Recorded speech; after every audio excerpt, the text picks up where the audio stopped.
And hello, hello, hello. Welcome in, everyone. Welcome to our new episode of Spilling the Tea. This is episode 15, I think. Is it 15? 15? Yeah, I was like, I wrote it on the thing. I cannot. 15. Yep, Yes. I'm looking at the photo. Okay, good. Thank you. Perfect. Um, but yes, we have a wonderful guest today. If you would kindly give yourself an introduction, please.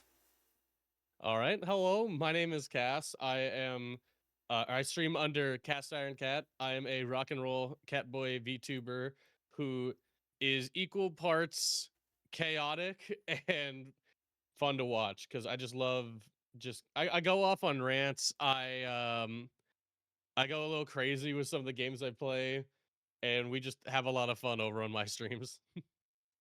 Nice, nice, nice. Okay. And so, how this works is so I have my list of set of questions that we'll be working our way through. Um, and but of course, if anyone in chat would like to add any questions or anything like that, they are perfectly free to do so. And we will start off with easy question. We will start with the easier questions, and then maybe to go on ones that are a bit more complex. Um, uh, and now I do have some favorite questions.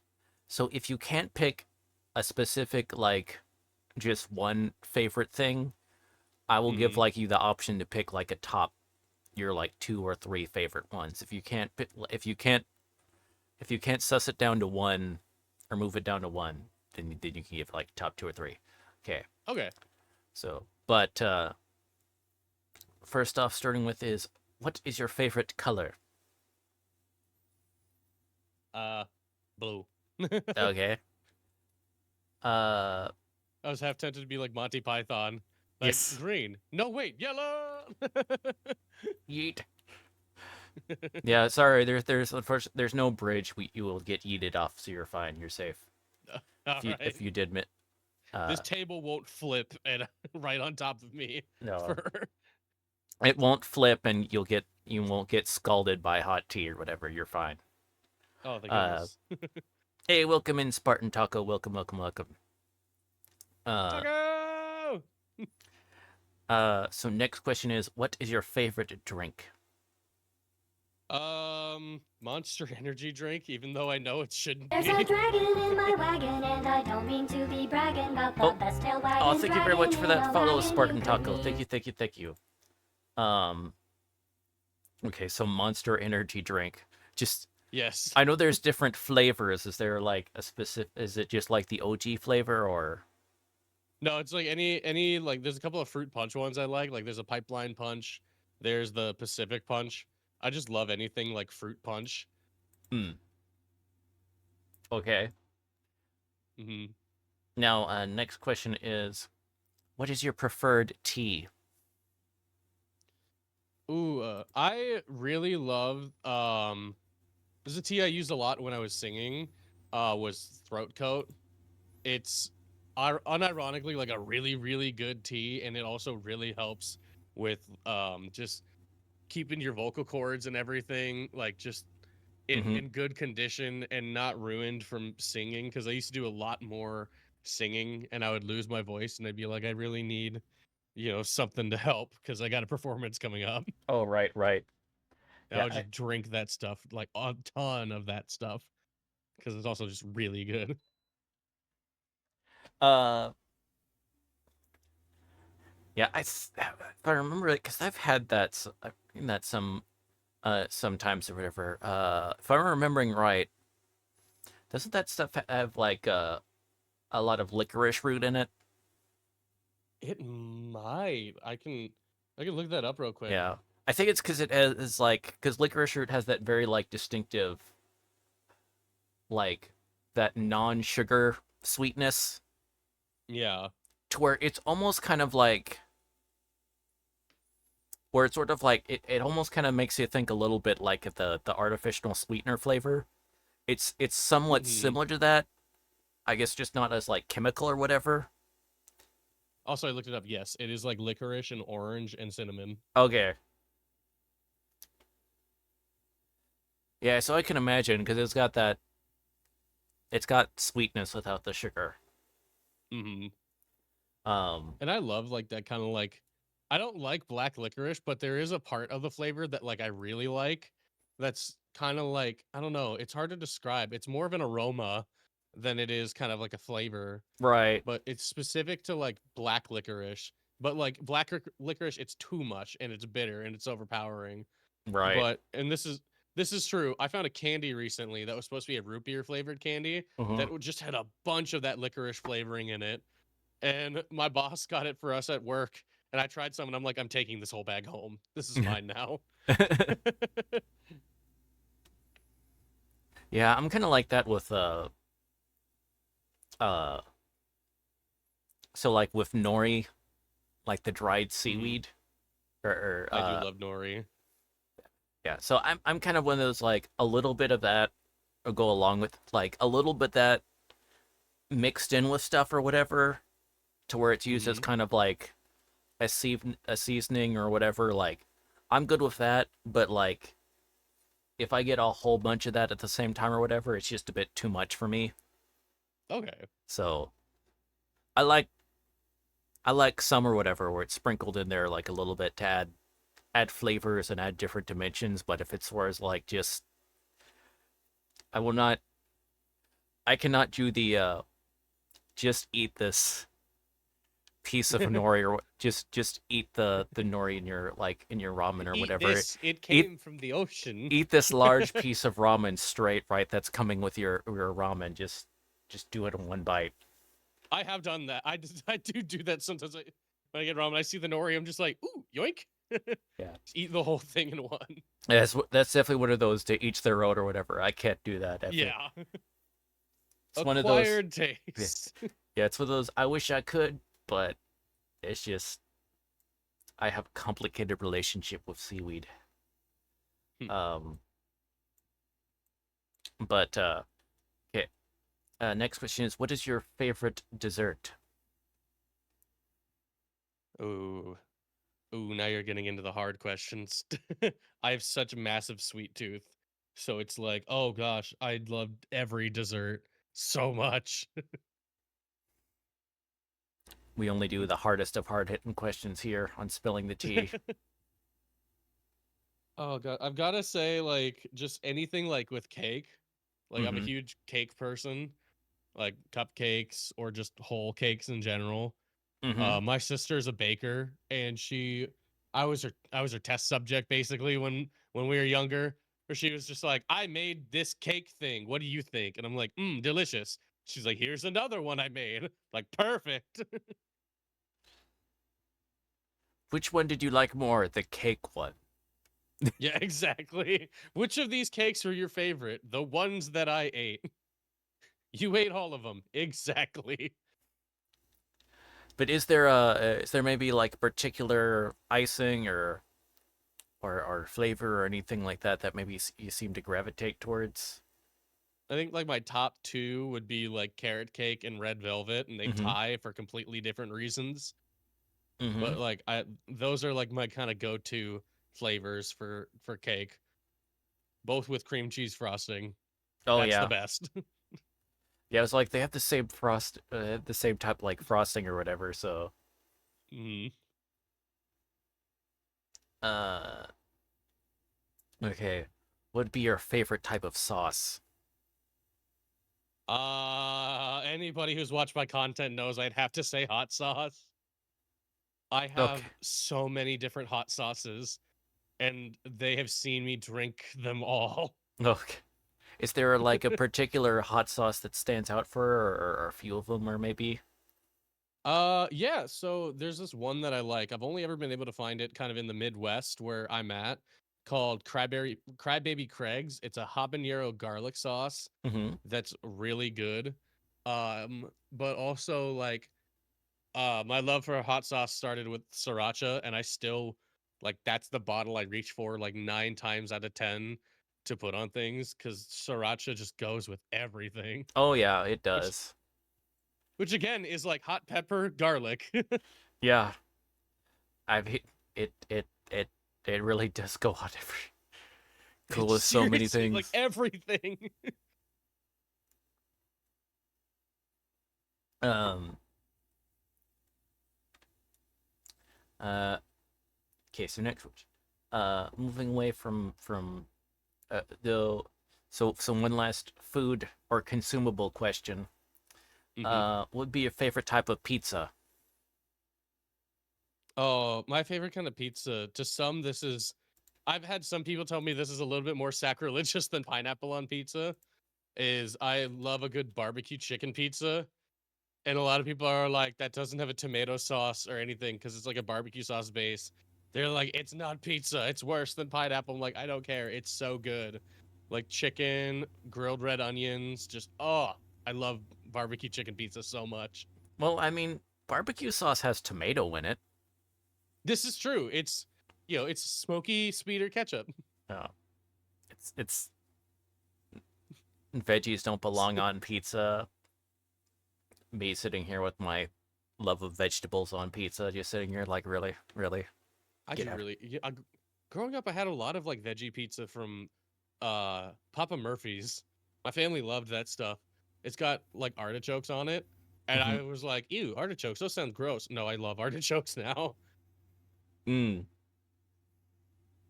See, in other words, ban Spartan, ban them now for their sacrilege against vegetables on pizza. Just now, Ban the taco.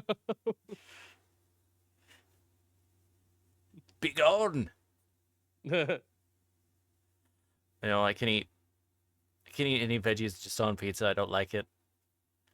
That's right. Mm. To each their own. Yeah, I everyone's entitled to their opinion, and you can just be, and you've just chosen the wrong one. It's fine. It's perfectly I fine. always I always say that to chat. I'm like, everybody's entitled to their own opinion, even if yours is wrong.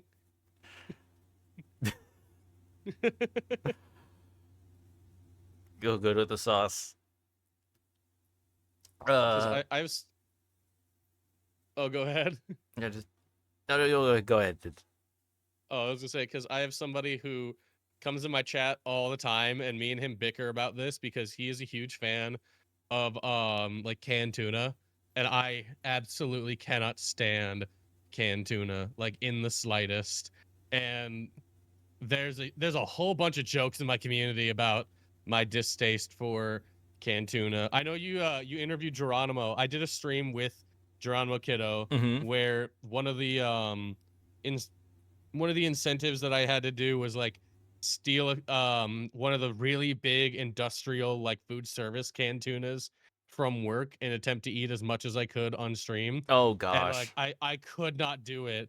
Like I had like a couple of bites and it was just torture and everybody in chat was like, "Yes. Eat the tuna." And I'm like, I'm suffering so much right now. I can't do this. Basically, a regular size can would have already been like, this is too much, guys. Yeah, and instead I had this like 64-ounce can in front of me. So I was streaming, attempting to eat that, crying and fighting off my cats because they smelled cat food. And I'm like, no, it's just my suffering I must endure. They got some of it when I was done. You had happy cats after that stream. I did. The cats were thanking my community. I was not. They were just looking at you. Why are you eating this thing that you're like that we want to eat, but you don't want to eat, and you're like visibly like distraught over trying to eat this? Why are you, Father? I'm literally like, Why I'm do you? literally crying into a giant can of tuna. The cats are just like, what's wrong with him? You're like, Father, give us the tuna, Father. Why do you keep it from us? I can't do the. I can't do the Edwardian or Victorian child voice or whatever that all cats have. Basically, the internet has decided on. You know what's funny? I give all male cats the same voice in my head, and I don't know why, but it's always just a really deep, like, "Hey, how's it going?" And I don't know why. Even if they're like the smallest cat, if I look at it and just be like, "Yeah, he talks like this. This is how cats talk." So like OG Garfield, not Chris Pratt Garfield. Oh, you know what? That kind of is like OG Garfield. Yeah.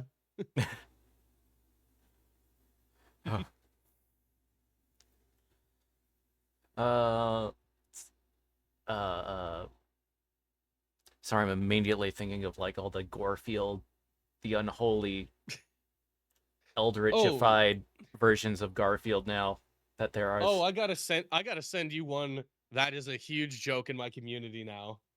Um, because so I do these streams. I do them every Sunday, where I either play horror games or I react to like um ghost caught on camera footage kind of stuff. Hmm. And during one specific episode I was watching, and it had to do with like an actual haunted Chucky doll.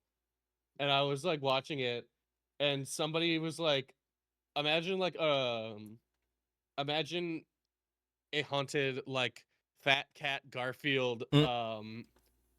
like doll. And I was like, are you talking about like this one? I looked it up. It's that one with like the bug eyes. It's like really weird. But right below it, I'm gonna send it in VC or in our chat. I found this on stream, and we went down a rabbit hole Oh my of gosh. of it. For those who, because you guys can't see it, what it I'll is it is I'll a put it on. Hold all on. right. This And it hi, must be Austin. Welcome seen in. to be believed. Also, hello. Yes, we're interviewing a cat boy today. Not that one. Yes, The blue one, not the orange one. this is our guest for next time. This is our episode 16 guest here. You know what's really funny is like there this was handmade by somebody and sold on like a handmade teddy bear like website. And like they have so many teddy bears that are like this, or like cats that are like this. We saw like a Harley Quinn and Joker one. Like I said, we fell down a rabbit Oh hole. my gosh. There's a really funny short that my editor worked on where we were all just freaking out like, what is this thing? It was the scariest part of that stream, and it has nothing to do with ghosts. And it's like, so it's the same, it's this and it's these are all made, and it's like this made by the same person Yeah. that's like selling them or whatever on like crafts or whatever. Yeah, what was it? It was like Tedsby or something. It's a site specifically dedicated to like selling like homemade and like refurbished um like Not teddy Etsy, bears. but like some other very specific. Exactly. It's a very specific Etsy. Okay. You don't have to show you don't have to show this one, but just for context, like I said, this rabbit hole goes deep for the amount of weird dolls that they make. This was made by the same person, or all of those were made by the same person who made this doll. Which chat, they're just they're terrifying. Okay, let me see. This may be tricky to get on, but I'll do my best. All right. I swear this may be like something you say basing like on a Justin Wang video or something, seriously. Oh my god, it would be. Especially the one that's a heart in a jar, of anatomically correct heart in a jar with eyeballs. I'm just like, what? Yeah, that guy. I'll just Also, do yeah, ignore my phone is at 12% battery when I took that. I'm not very good with charging my phone. Nah, I feel Yeah, these are all made by the same person. And like that, some of them are normal, and then it gets less normal from there. I feel like she does like a little summoning ritual to put a ghost into each one. That's my head canon. Oh my gosh. Yeah, this definitely feels like it. It's like Bane the teddy bear with the mouth thing. Oh my gosh. Okay, yeah, it's like a Justin Wang video in the making, or a Right. or like some of the or like or very someone similar.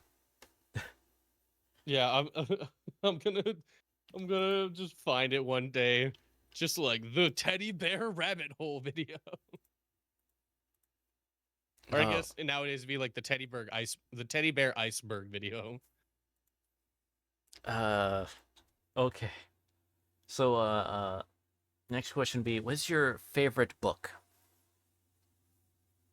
Oh, my favorite book. I Can I choose a book series? Yeah, Okay, others have, because so go ahead. because I really love the Witcher series Mm-hmm. of books and games and TV show, just anything Witcher related. I played the games and then was like, I should read the books that these come from. And then I read the books and I was like, I love this story so much. I enjoy The Witcher and Witcher accessories. Yeah. uh, all right. What would be your favorite movie? Ooh, that is a tough. That's another really tough one. I don't watch a lot of movies, but the ones that I do watch always like stick out to me a lot. Um, I feel like the one that pops in my like always pops in my mind for like nostalgia reasons, um, is 51st Dates by Adam Sandler because my family watched that movie so much growing up. Between that and Elf, like, Mm-hmm. oh my god, those two movies are like constantly playing in my household, and we quote those to this day. Like, we can quote the entire movie to each other. Actually, when my girlfriend met my family, because I don't even know how we got on the subject of Adam Sandler, it just always comes up. But we were talking about it and I was like, yeah, my whole family, like, we grew up watching 51st Dates. That was like our movie. I was like, we can quote the entire movie. And so I literally started like there's a scene in the beginning where he's talking to this woman and he like runs off onto a jet ski and I just started with one word from that and my whole family made it like halfway through the movie. So my girlfriend just stood there and was like, what am I getting myself into with these people? And she stayed. That's how apparently. So it's Yep, she stayed. She's in the other room right yes. now playing games. There you go. She Like survived the impromptu Adam performance of Sandlering. 51st Dates. So there we go. She enjoyed the cast iron cat family remake of 51st Dates. I'm sure too it was probably comforting for her to be like, oh good, he's not the only crazy one. I see where it comes from now. uh okay, so then next be what favorite TV series? Favorite TV series.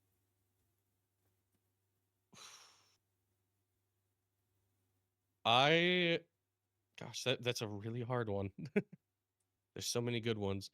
I love like the Netflix Marvel shows, like those Mm-hmm. TV series, the like Daredevil, Punisher, not Iron Fist, Luke Cage, Jessica Jones. Those kind of those shows were like some of my favorites that I've watched, and I Mm-hmm. really love the recent one that they did for Disney Plus to kind of bring it back. That would kind of be my answer. Probably Daredevil would be Mm. my answer then. Okay. Would be your favorite musician? Now it's getting real difficult. I have a music tattoo on my arm with multiple different artists incorporated into it. As I said, I'm a rock and roll cat boy. That's because in real life, I love music. I've Mm. been a huge music nerd for a long time. I've been singing like professionally practically my whole life. That's so hard. Oh God. Right now it would be Sleep Token, but it does change based off of like what albums came out, what am I obsessed with right now. But like at this very moment, I would definitely have to say like Sleep Token is my favorite band and my go-to. And they Mm. just released an album today and it was so good. Okay, I feel like quizzing you on like on music or whatever to test your Go for knowledge it. since you did that. Okay, I'm trying to think. Let me see. What's a good one? A lot of my stuff is older. That's the problem. So I don't want to. Music's. Let me think. Let me think. Let me think. Uh.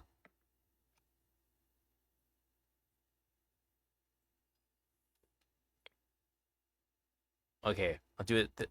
For this one isn't that or whatever. As long as you know the song, you're probably gonna know it. But um, what does the song "Smoke on the Water" reference? What event?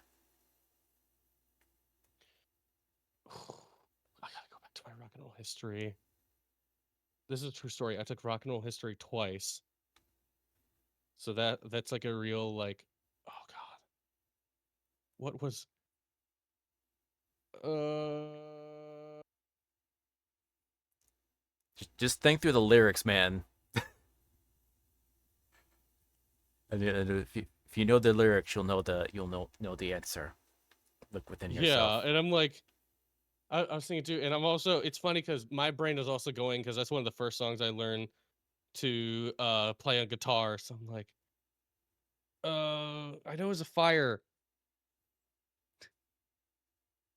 It was a fire over it was a fire over a lake. God, what Yes. was it?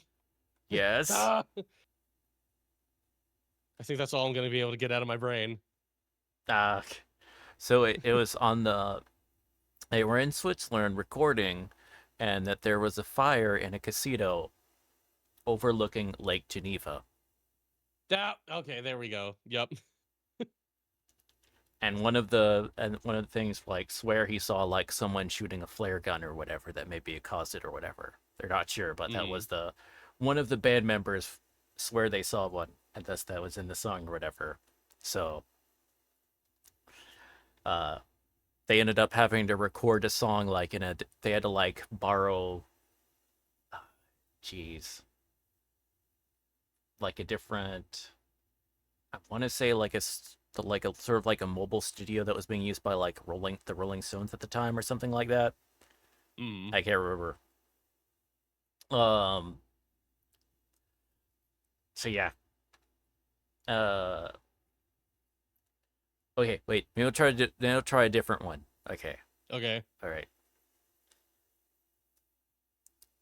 Um. What injury uh led to the band Black Sabbath's unique sound? What injury? Yes.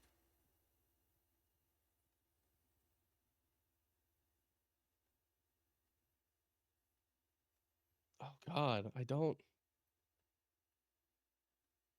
One of I the don't band think I know members that. suffered a specific injury that altered the type of sound the band would have. I feel like is that a drummer injury? Nope. Ah, I don't think I know that one actually. It's the guitarist.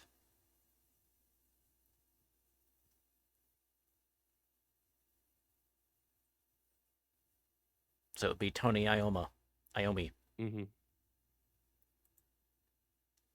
Do you give up? I do. I Okay. don't know that one. Yeah. A Black Sabbath fact I don't know. Yes. So he lost, I forget which finger it is, but specifically. But so, because he worked at, like a lot of people in his area at the time, they worked at one of the factories there. He worked at a sheet metal factory. And there Oh was an yeah, act. notoriously dangerous for fingers. Yes. And he lost part of his finger during Mm-hmm. like working on it once. So he had to so to still be able to play guitar, he wasn't able to like play it like how it would normally be tuned. Mm-hmm. So he had to adjust like the He had to tune tuning on it it down. so it would have to so he could actually like play the thing.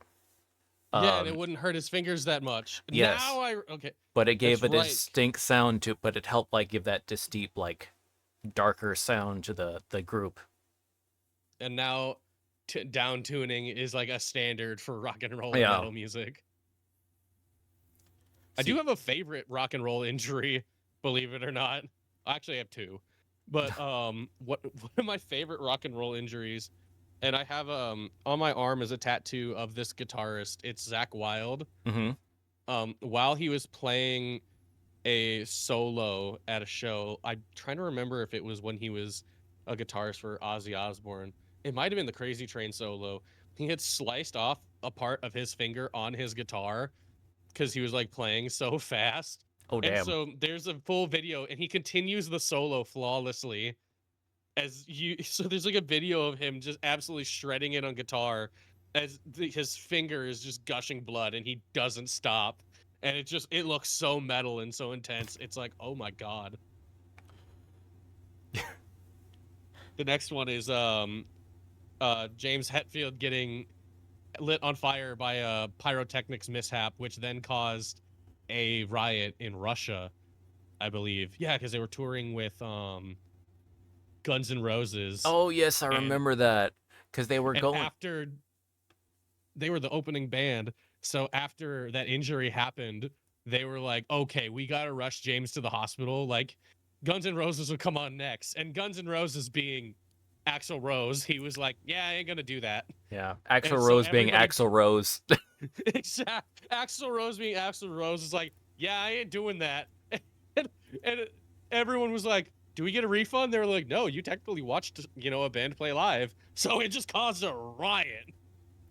And then wasn't it like that? Because then Metallica went back up and like so they like did perform some more, if I remember right, to like calm people down, or am I misremembering that? That might I I don't think they did.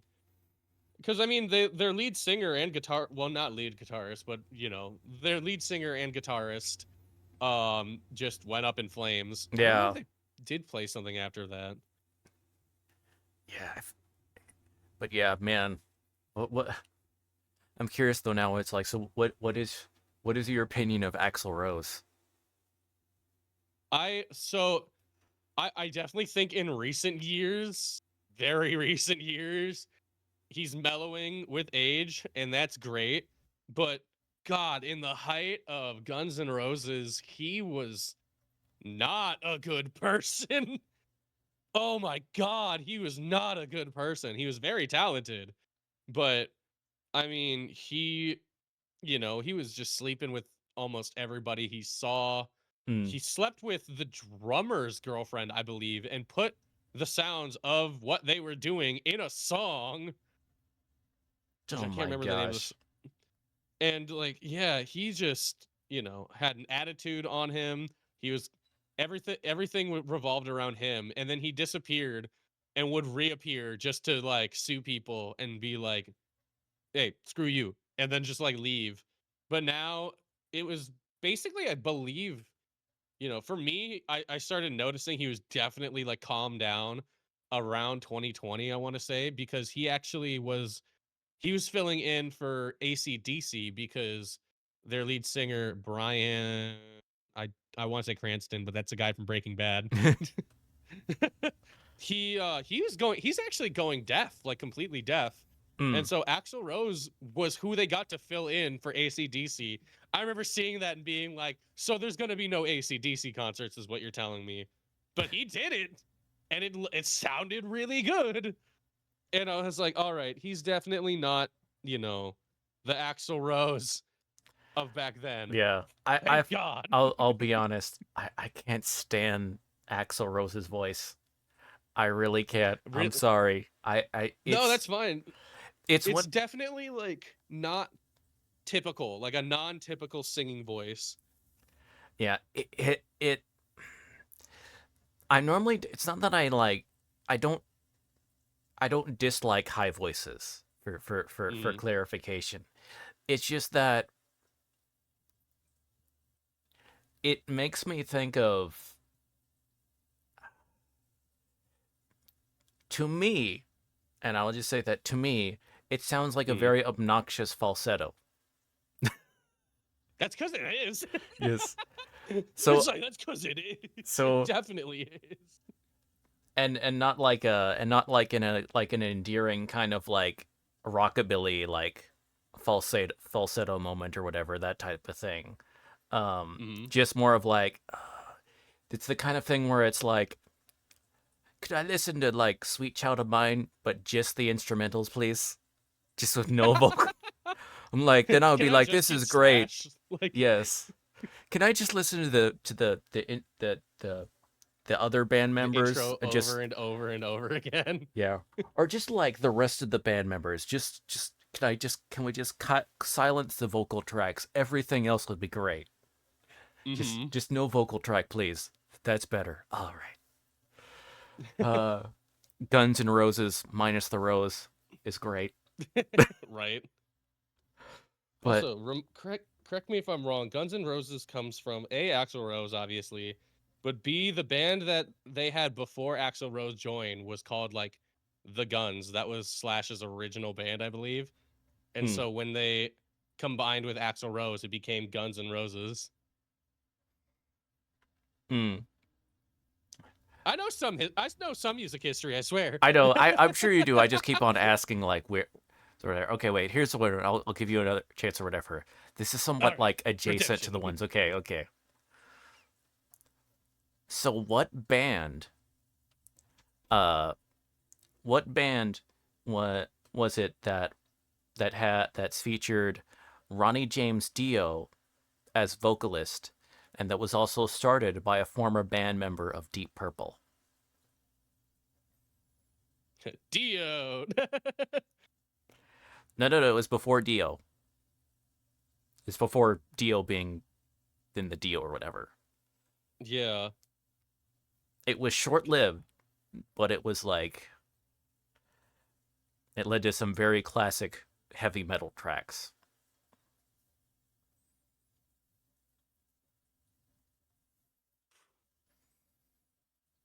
It would have been 78, 79.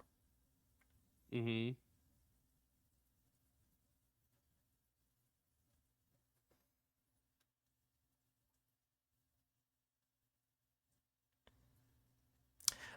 Oh, it was Richie Blackmore. That's the member I was thinking of, the member of Deep Purple that was went off to form this group. Okay. Come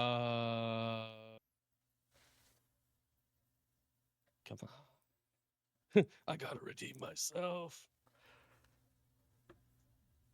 Who now Richie Blackmore is also has like his own like kind of like folky sort of, I don't know, alternative folk group kind of thing. Anyway, called Blackmore's Is it Night. Rainbow?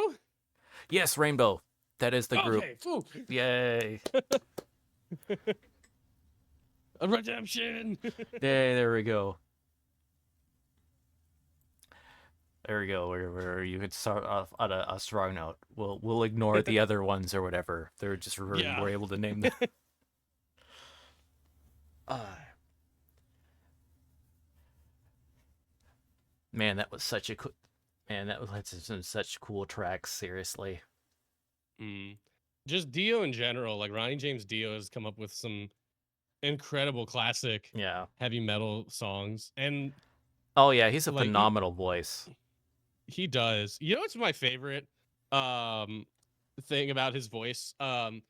David Draymond from Disturbed talked about he met Ronnie James Dio and asked him like, "Oh, what vocal warm-ups do you do before like you go live or you record?" And he was just like, "Yeah, I don't do any." He's like, "What?" And he's like, "Yeah, if you have to do vocal warm-ups, you don't have a good singing voice." And David Draymond was like, "What do you mean?"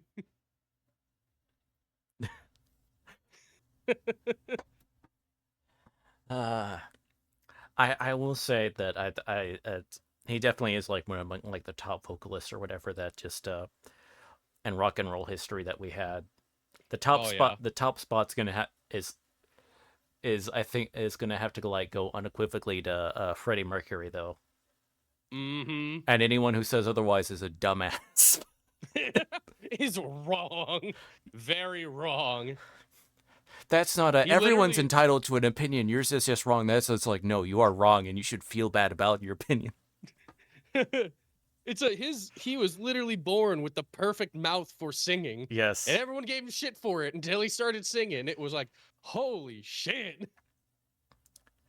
It's like if I remember right, bro was actually like, because his like actual like singing register I think was like categorized like as a baritone, but he just like Mm-hmm. had crazy range and was able to do it. So like, uh, and it's like so if he used like a regular like just kind of like if he was doing like a classical like type of singer or whatever, it's like people would not think it was me because of like Yeah. how different it would sound.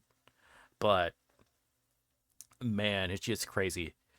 Just mixture of powerful, crazy versatility, And and just just sound. oh yeah, just how much volume he could get out of it is crazy. You can't tell me that you can't listen to Bohemian Rhapsody for the 1000th time and not get chills when he goes, "Mama!" It's just, oh my god. Oh yeah, but yeah, Freddie Mercury for for singing is kind of like with Jimi Hendrix for like guitarist. That it's just like yeah, this is the top one, and anyone who's saying otherwise is who wants to say Is wrong. someone else is wrong. Hmm. I knew someone like that years ago, that they would kind of like that they were trying to like convey that there was like some power metal like guitarist who was obviously good, but they were trying to say that they were the greatest guitarists and better than Jimi Hendrix. And basically it Oh, mounted to because they could play fast. I was gonna say I have to talk with people about Tim Henson from Polyphia because so many people are like, he's the greatest guitarist of all time. And I'm like, he plays guitar like he's recording an EDM album, which is great to his sound, but it's just, you can't be the raw power of guitar and talent that was Jimi Hendrix. Yeah. I And mean, dude it's played guitar with his teeth. yeah. And it's one of those things it's like from stories. I mean, I don't think there's like any recordings of it, but the stories about like the fact that if he wanted to, how fast he could actually like play. Hmm. Like there's the story of when he scared like he scared Eric Clapton. Which takes talent to Yeah. scare Eric Clapton. The first time he met whatever, I remember that's like the incident of like the first time uh they were the members of Cream like met with and like played with Jimi Hendrix or whatever, because it was kind of like he wasn't as well known or whatever yet when he's Hmm. starting. So he was just one of like they got him to like, hey, you should let him like play for a set, and it was like okay, and they got in, and they started playing Killing Floor, and so Jimmy starts doing his thing, and Eric is just trying to keep up with them, and eventually he just walks off stage, He's like, and he's got the. and then he walks, and then so Eric Clapton. So then someone goes out to his like a manager or whatever. They go to Eric. They go and talk to like to see what it. And he's there backstage, like freaking chain smoking like crazy. And As they he's did a lot back yes, then. but like doing it day face or whatever. And he says, "You didn't tell me it was that fucking good."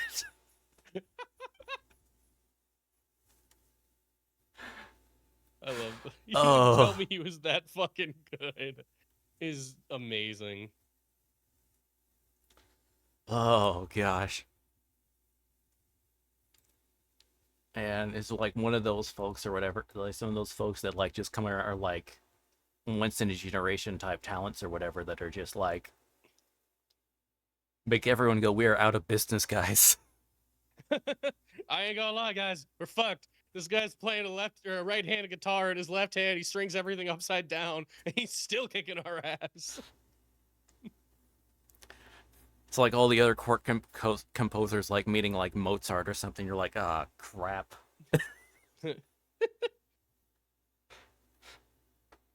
Uh, but okay. Let's see. Um. Can I ask a question? Oh yeah, sure. Go ahead. I Oh, deserve just what. because since you also know a lot about rock and roll history and everything like that, I always ask this to people who really love rock and roll. What is your opinion on Elvis Presley? That is a good question. Um. So, uh, I will say, obviously, very talented individual. He Mm-hmm. had a phenomenal voice. And was very skilled musician. Um, I don't. because I know where the controversy was going to go. That it's basically ever like some people are going to say that it's like he flat out like ripped off Chuck Berry or stuff like that, or that type of Hmm. thing. Which I wouldn't. It's one of the things I wouldn't go that far. I agree. I Yes, very much agree. that feels like Because overstating it. Because it seemed like it was one of those things from the bit like I've heard where it's like I remember I was watching like thing where like it was like Chuck Berry was talking about folks or whatever, and he didn't really have anything like negative to say about Elvis Presley. So it's kind of one of those things where it's like if the guy that people are like saying that oh you ripped off of this person or whatever, if that person is saying no I'm fine with this person or whatever, that probably hmm says they're okay. I mean, it was one of those like he was because Elvis Presley he was important in terms of for uh helping to expose like rock and roll to or of some form or whatever into a uh to a white audience. hmm So uh I mean he was pretty much just doing kind of what African American musicians were doing at the time, and he was kind of like making it more approachable for that demographic. Yeah. Um so you know, as a good, important, good musician, I mean, very talented. Um, I haven't thought about Elvis in quite a while. Uh, other than one episode of South Park where they have the ghost of Elvis Presley lead Kenny to stuff. But um, I so you know, great musician or whatever. And I don't, and Mhm. it's important like in terms of like culture and stuff like that. And I don't anything he did or whatever. I don't think was like done out of like malice or out of like a negative intent or something like that. I think the type of Yeah. stuff and the inspirations he was doing it was like out of respect. Um and I do uh you know, it's listened to like recordings of him where he was like a musician where it's which I respect is that he actually did he um like that he was respectful to like the like backing musicians and stuff like that. Like I Oh yeah. remember racing to a recording or whatever where he actually like takes the time to like one point in the parts like hey here's all the band members like introducing him by name and stuff like that. Um hmm which you know how many like similar musicians like today do that? Oh, like none. Yes, that's like none The of them will backing do guys that. are the backing guys to some Yeah, musicians nowadays. you are furniture basically. You are If that. if you go to like if you go to like a Celine Dion or Katy Perry or what have you or whatever, you are never going to learn the names of like you're probably never going to learn the names unless there's like a special guest or something like that. But hmm as far as just, you know, some backing singers or whatever, you're not going to learn that. They're not going to take, you know, take out time to actually say that, which Yeah. says a lot about that. Um you can tell a lot about like a musicians by like the time that they take to like point out to the other musicians and stuff like that that are with them and making and like giving them time to do things like solos and stuff like that. Um, Yeah. Or even like stories about like musicians when they meet people and just how like, human they can be, because a lot of people who met Elvis, and this can go for a lot of musicians, we'll talk about like, oh yeah, having a conversation with them was like having a conversation with anybody else, but they listen, they care, and they put in the time to talk to you, to hear you. Where like some musicians, or just celebrities in general, um sometimes they can just be like, Yep, I'm that person. I'm the important one. Bye. Yeah. And it's like, oh, Yeah. Uh, okay. We have an ad break actually coming up, so we all are going right. to do that. Uh, so go that. I will have words on stream, so if you happen to be, oh, and hello Dante Hayashi, welcome on in, welcome, welcome, That's my welcome. partner. Is uh uh uh, but yes, we'll go with that. I will have words on stream, so if you happen to sub or like the Twitch Turbo or whatever it is, you'll be able to play that while we're um doing stuff. But yes, it will be a 3-minute ad break. So if you need to like go up and go to the little cat boy or Cobalt's room or whatever, Go to the litter box. yeah, I you don't can do actually that. have a litter box. Well, I do, but for my cats, not me. You don't share it with I'm not them. one of those people. All right, we will see y'all in just a little bit. Be all right. Be right back. Bye.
All right, welcome back, everyone. We are back. Thank you for your patience during our commercial break. Um, I hope y'all got some interesting ads or something like that, or at least ones that weren't obnoxious. I got a Um, Lobster Fest ad. I was like, ooh, ooh, it's Lobster Fest time. yummy. hmm Although I've started to feel bad about eating crustaceans now, unfortunately. Because I started Have you also? well, I've started keeping them as pets. That's the issue. Oh, I was gonna say for me, I've seen a lot of my TikTok has been flooded with like these guys that clean the barnacles off of lobsters and crabs Oh and like yeah. tag them and everything and then throw them back in with a little snack. I've been obsessed with those. And I feel you on that. It's like now I don't want to eat a lobster. I just want him to have a little snack and go back to the ocean. Well, it's like I specifically have like a number of like pet dwarf shrimp. Um, and then Mhm. and then soon I'll be hoping to acquire some vampire crabs, which are these small. Ooh. They don't suck blood or anything. They get the vampire thing because they have like bright yellow eyes and that kind of have Oh, like slits or whatever. But ooh. they're really colorful and they come in different color morphs or whatever, something like that. But they're like, I gotta look this up now yeah, because I that sounds awesome. yeah. There's these 2-inch things. Let me pull up. Oh my god, they're beautiful. Yeah, I'll pull up a picture of the things. Uh, which picture should I use? There's a lot of different color morphs that there are, but they come in reds, purples, and then like variations of those. hmm Um, but yeah, they get like 2 inches. Um, like you want to keep them in like what's called a paludarium setup, which is like a Okay. mixture of it's sort of between a terrarium and aquarium. Um, Okay. so because they need most of it'll be like just land portions and like terrarium stuff, but they do need a water portion. So like the directions will be like 80% land, 20% like water, because specifically, one they need a humid environment, because they're living in like rainforests and stuff like that. But Oh. but the big thing is, so they need to be in water to like molt successfully. Okay. So that's the big thing. But for the focus on it, so that's one of the color variations of a vampire crab. Folks at home. So yeah, they have How do you pronounce that? Paul what? hmm, color. The terrain that they need to be in. Paludarium. Paludarium, because I saw a couple photos of them as I was popping up, and yeah, it's a lot of land and a lot of vegetation, but it is a lot of water Yeah. too. That's really cool. So uh, I love animals. I love animals so yeah, much. yeah. Though I just yeah, the only animal I specifically have kind of like gotten into more as far as like, I don't think I can eat this one anymore, is specifically like cephalopods. hmm So like octopi and squid, which they're tasty, but they're way too smart. Is they? Yeah, it's seriously like I cook a lot of Japanese food, which has a lot of like not a lot, but octopus is pretty common in there. And every Right, time I'm yeah, just like, oh god, these things are like they're so smart though but and they're also cute. delicious. And then, Yeah, oh, they're so good. It's like I see like this is a couple videos I love of like when they go into hiding and they literally will like go into like mason jars essentially squeeze in there seal the top off by themselves and then when they're good they just unseal it themselves and go out. It's like how do they know to do that? yeah, seriously, they're probably more smarter. They're probably smarter than said more smarter for a second there. I did not have a very smart moment, but they're probably almost certainly smarter than dolphins, and obviously Yeah, not evil. So I'm glad somebody else has pointed out that dolphins are evil because they are. I grew up like my family loves the ocean. My mom especially loves dolphins and like like dolphins, manatees, kind of stuff like that. And like yeah, growing up like learning about dolphins, getting to see them and stuff like they can be assholes, dude. they are the Epstein's of the sea, basically. They are. Half the things you learn about dolphins, it's like, yeah, they bully this animal to get high. They just fuck up this animal for absolutely no reason at all. And sharks are scared of them.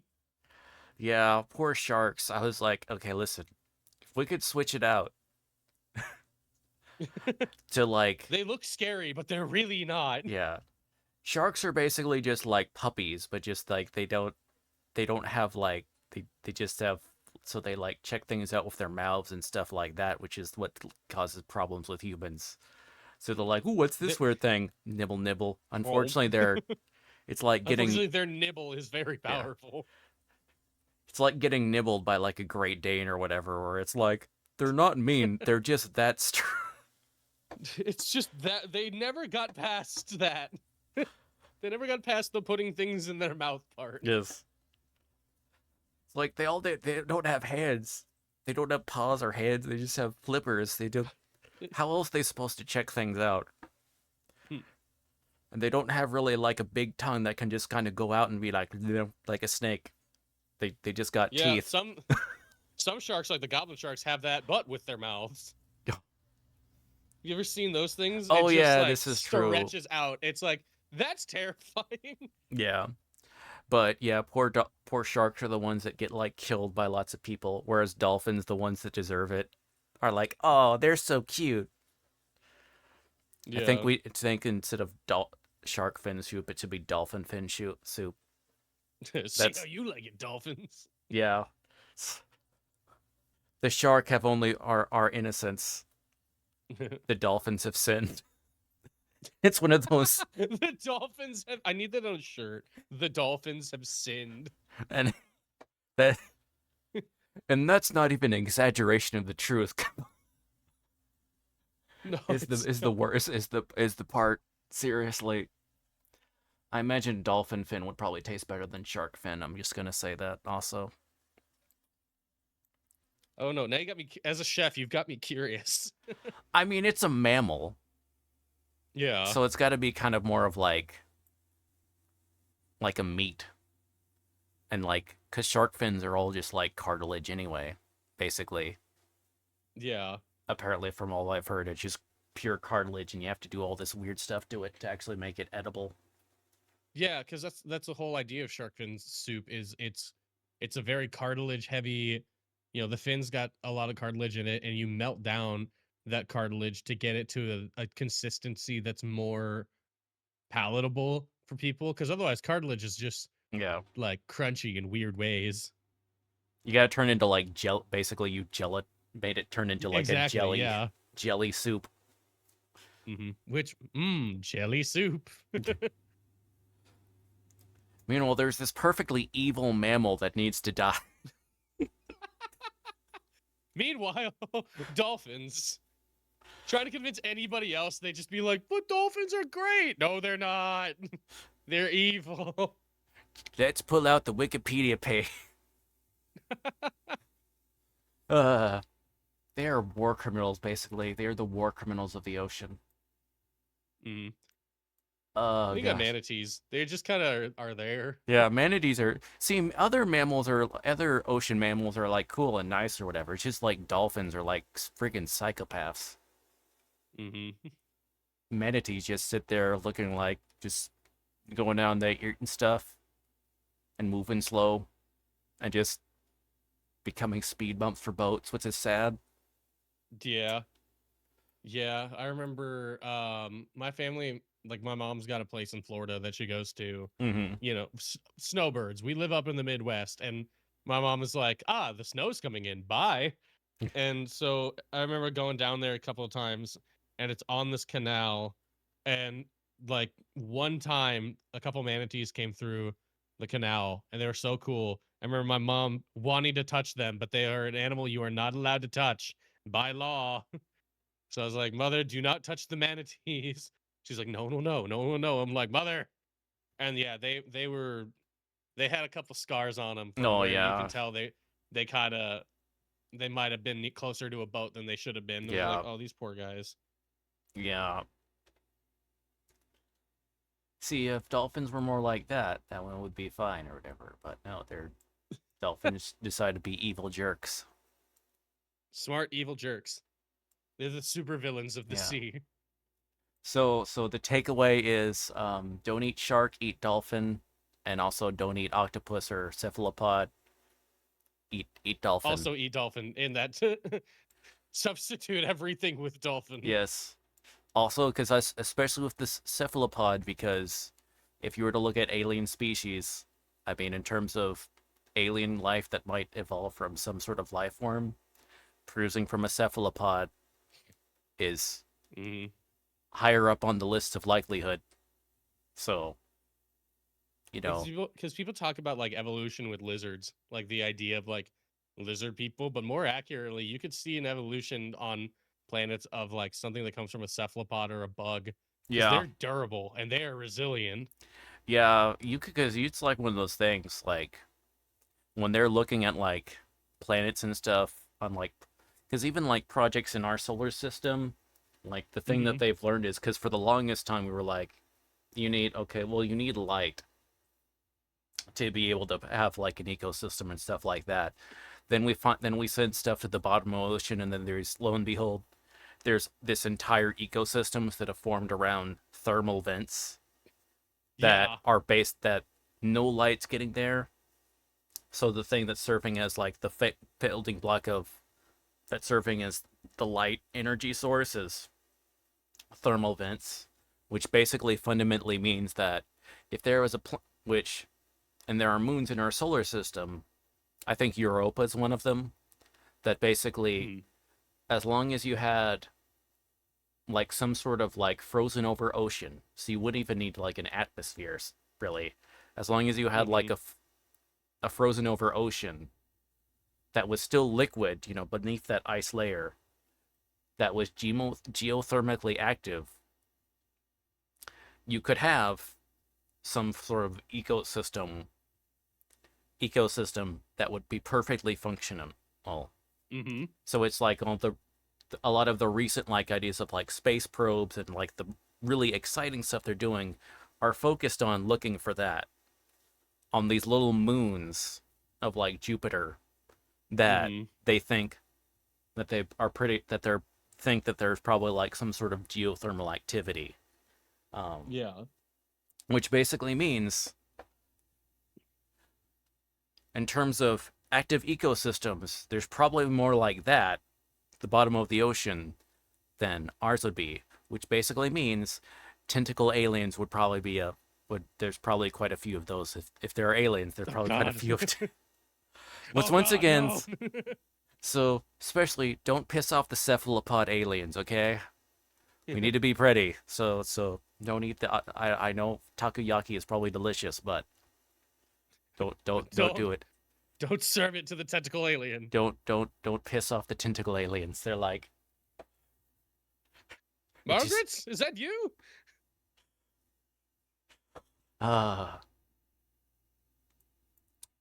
think there's an episode of Futurama that's basically that, where like they eat or Probably. there are like eating these. I think it's what they're like called poplars, where they come across this thing and everyone starts eating them, but they turn Yeah, out to be like poplars. the eggs Of like a of like of a some war dying like alien of like a species. very warlike alien species, and they're all like, you've been eating our children, and they're like, oh crap. Oh yeah, because they were like, oh, it tastes like buttered shrimp. I think was like what their description was. uh okay, so we gotta make sure it's good, but if anyone does have any questions they would like to ask, please put those in chat and we'll make sure to get those. But mission one, but what was your favorite album? My favorite album. Yes.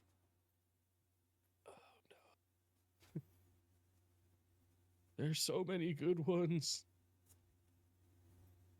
There's Dark Side of the Moon.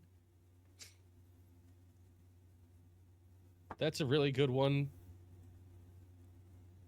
There's so many good albums. Like recently, one of my favorite albums, again by the band Sleep Token. I really like their last album. So not the one that released today. Take Me Back to Eden was Mm-hmm. oh god. I don't cry very easily, but there are quite a few songs on that album that just had me bawling. Mm.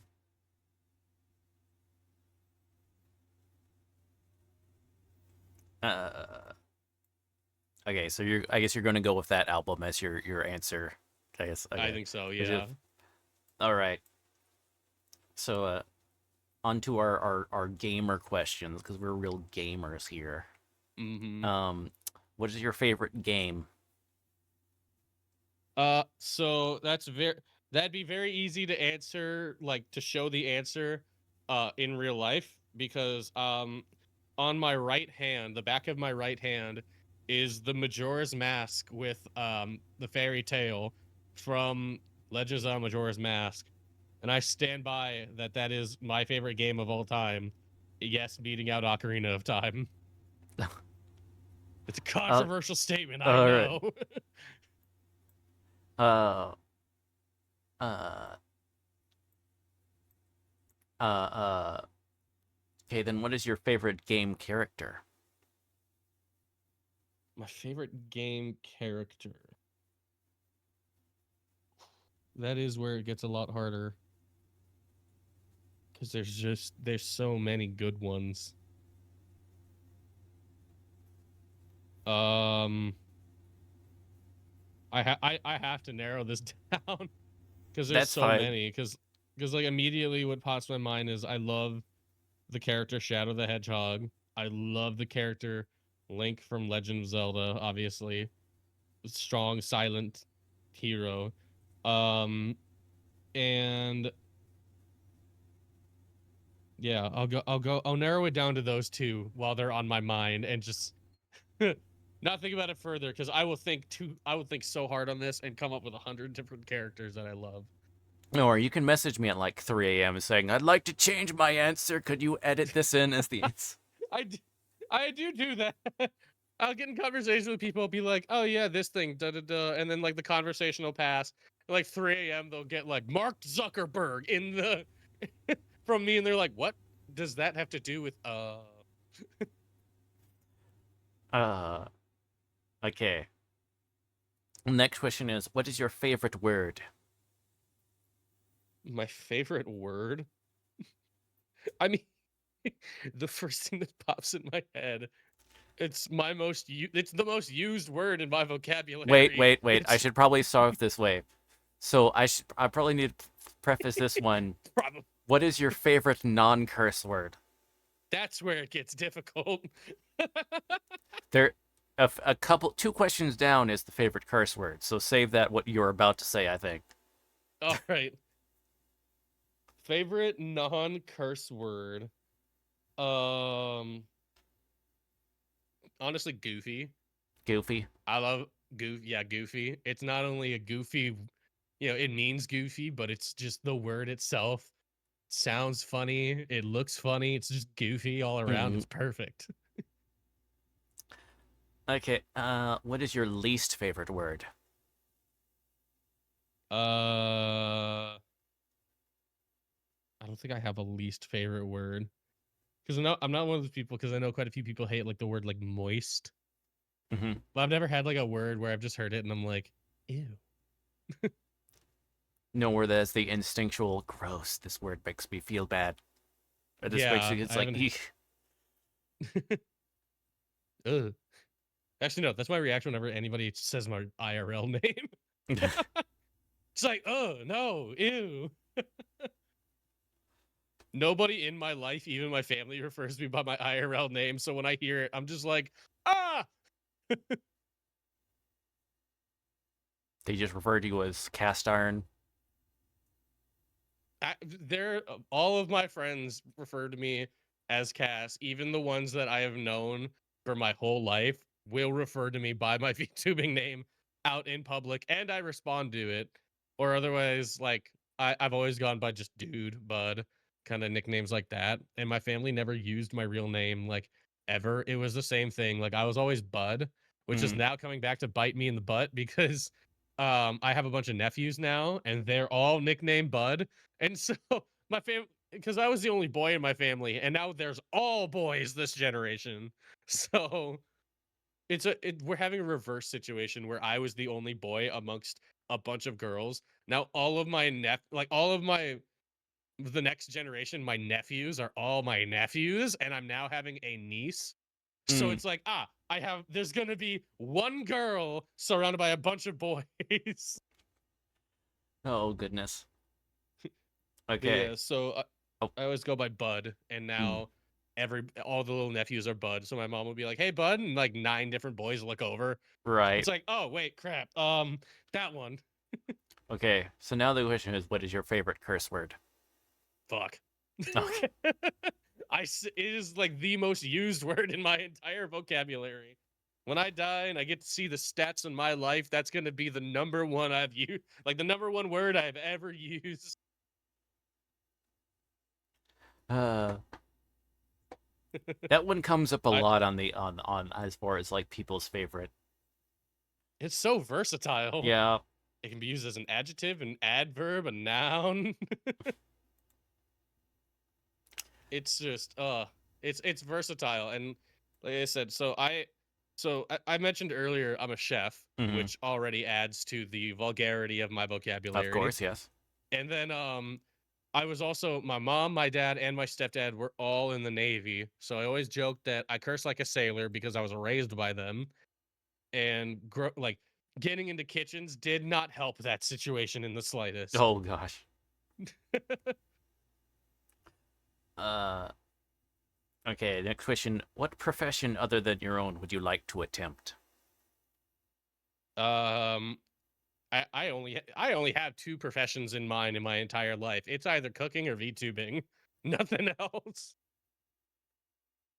Okay, so there isn't something else that you thought of or whatever, like, hey, if you were able to like, if it wasn't an issue as far as like cost or whatever, as far as like, getting trading or whatever, something that this would be nice to try or whatever. Well, musician Mm, would be there too. Like the 3 main things for me were always chef, musician, and creating some kind of content. mm. Uh, okay, next question: if you had $100 million to make a movie, what would it be? Oh gosh, my head is so filled with ideas, and I constantly like I should write them down. They would make great books and stuff like that. Cause like I've had like random fantasy like ideas pop in my head. Like I like different like if I were to make a D&D campaign kind of stuff. Hmm. Like or I for a while recently I got really into Red Dead Redemption 2's online mode, Hmm. and I loved it. I sank so many hours into that thing, and the inspiration for my character was like that old long trench coat kind of mortician look, Hmm. black trench coat, black hat, like very nice like tailored undersuit. And my brain was like, what if there was like a modern day like gritty superhero based off the idea of a dude who got his like immortality in the time of the Wild West. And then for the longest time that I had stories and stories and stories of that in my head. Mm. So if I had like an infinite budget to make a movie, I would do like something like that, like this gritty, like, black mortician character who goes around like modern day just being, like going around saving people, stopping like crimes, like some kind of crime syndicate or something, while just being an old fashioned, old timey like cowboy, like oh god, what's like Tombstone basically. Mm. Like if you just put a character from Tombstone in the modern day and had him like solve some kind of Law and Order type crime. Mm. Okay. These are the things my brain comes up with, usually at 3 a.m. when I should be asleep. Right. No, I totally feel that. Um, okay, so next question. Who is your waifu or husbando? I I laugh at this one because it was a VTuber in particular, and anybody who knows me knows that it was this person for the longest time, and they just got canceled, and I can't, and all I see on my desk are stickers, standing, are stickers and shit of them, and I'm like, well, I can't give that answer anymore. um other than that, Hold on, I got you. I got you covered. Although I'm not sure if the folks at home will be able to hear this, but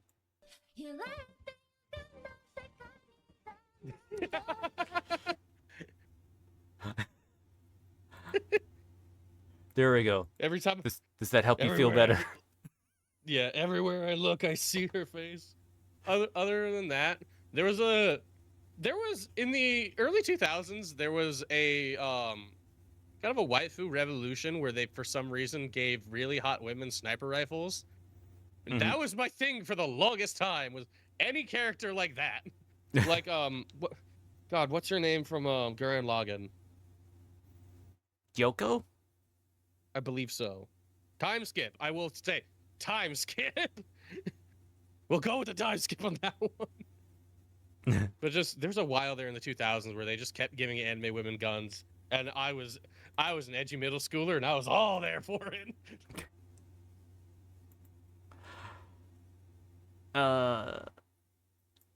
I mean, now we just got waifus that are like on some gacha games that are just the names of guns. So there we go.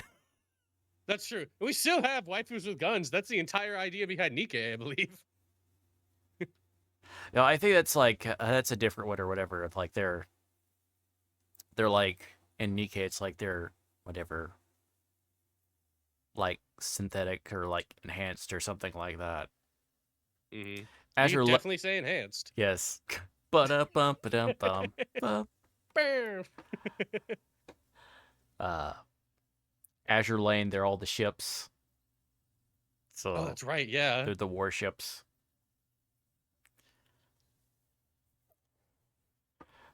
Which actually, Azure Lane is a pretty good game. Not gonna lie, it's been quite a while since I played it, but I was doing it I'm for a so while. hesitant to get into gacha games because I'm so bad with giving my money to microtransactions. It's not even funny. Oh yeah, no, I totally get that. I'm like, It's like I already go flat broke doing this. My gacha game of choice is Twitch. yeah, I say as I just dropped 3,000 or not 3,000, $300 on editing shorts. It's like, there's my gacha game of choice. TikToks. Will they do good? Will they not? Well, I mean, if it's you're doing on your other thing, at that point, then you're just like, this is a business expense, okay? yeah, it's a business. It's a business expense. It is, and you can, and I mean, you can generally put it on your, on your tax returns for it. It's like, yeah, and then but I don't know how to do that, so uh, uh, so, okay, next question. Um, so we're not getting more like streaming questions, but what inspired you to get into streaming? um well, I started as a YouTuber actually. So Mm-hmm. originally my original content that I did was mainly YouTube oriented and focused because I did not have good internet. I didn't have good I didn't have a good computer or anything like that. All of my early YouTube videos were filmed on a gaming laptop that I actually the payment plan went to collect like the tax collections for. True story.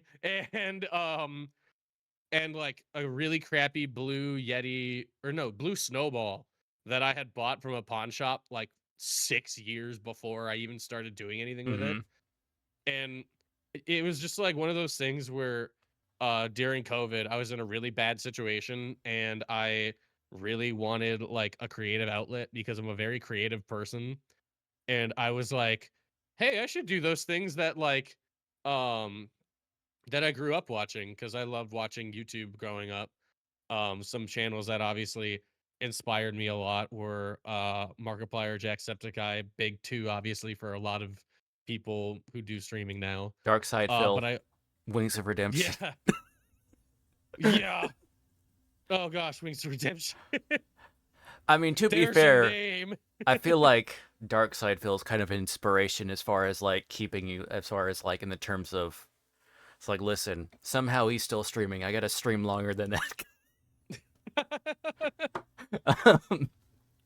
So in a way, Dark Side Phil is inspiration. Just in a different way than the other. It's like, anyway, please continue. Sorry.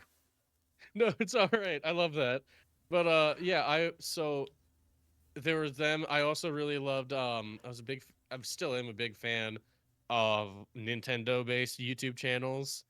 They're really big when I was growing up, and they still kind of have their little niche now. Well, not as much of a niche now, especially with the Switch 2 coming out. But I was always a big fan of like the Normal Boots Productions, and one of the creators that I absolutely loved when I was younger, and I still go back to. His name was Shugga Conroy. He would pick one Nintendo game, and it'd be like, all right, this is what I'm making videos on for the next like month, and released like he still does. Picks one game, does daily uploads of that until he 100%s it, and then just picks another one and does it again. Mm. Yeah, and This. then I got my PC. I bought it from a friend of mine, and I started getting more into other social media platforms like Twitter and meeting other people who did that. I wasn't originally a VTuber, but it just kind of, I always joke that I got elected into it because I started doing content in VR chat that got more popular than anything else I was doing that showed my face. Mm-hmm. So I left it up to a vote, and I was like, "Hey, would you guys rather see me as like my IRL self, or would you like me to do?" And it was unanimously VR chat, and I was like, "Okay, well, guess I'm this thing. What is a VTuber?" Nobody cared who I was till I put on the cat ears. Pretty much, it kind of was like I was going from like the usual like most of the videos if you get started on TikTok even now cap out at like I want to say like 200, and then all of a sudden I was getting like 1,000 each time I wasn't showing my face, and I show my face again, it's like 200. I was like, I see what I must do here. I must don the cat ears. I'm seeing a pattern here. So I just made like this like I made a couple different like little Vroid models. And then I reached out and started meeting more people um and working with them on live streams and stuff. And I was like, all right, so what is this Twitch thing people are talking about? And then it just, I just fell down the rabbit hole from there. It's like, oh my God, wait, people stream every day? This isn't like a random one-off thing that a YouTuber does like for charity events? Like some people actually just do this all the time? And then I started doing it all the time.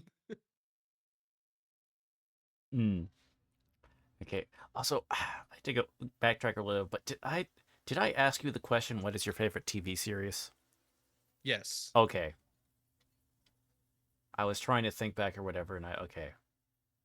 Sorry, I'm dumb. Okay. No, it's okay. I'm dumber. I dropped out of college. I am dumber. Uh, I have crabs on the brain. Twice. Okay, so it's. Well, better on the brain than other places. This is true. Ideally in the paludarium or whatever. So Exactly. this would be preferred than about all those. So anyway, okay. Uh, although okay, well, my next question is listed why VTubing, but you kind of answered that there. Um, so Democratically elected. yeah, the the Catboy VTuber. I didn't choose the Catboy VTuber live. The Catboy VTuber live chose me. Yup. Um,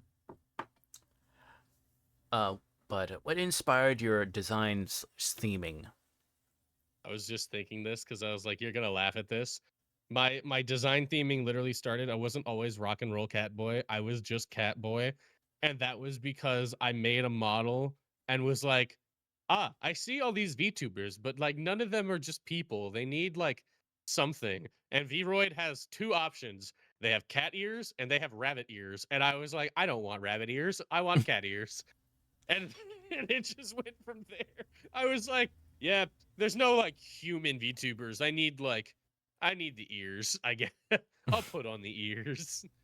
And then from there, I added like I dye my hair a lot, and I actually haven't in a while, and I need to. So at the time I had purple hair, so I added like purple accents to my model, and some people were like, I remember when I did that, there were some people who were like, ew, gross. You look emo, ew.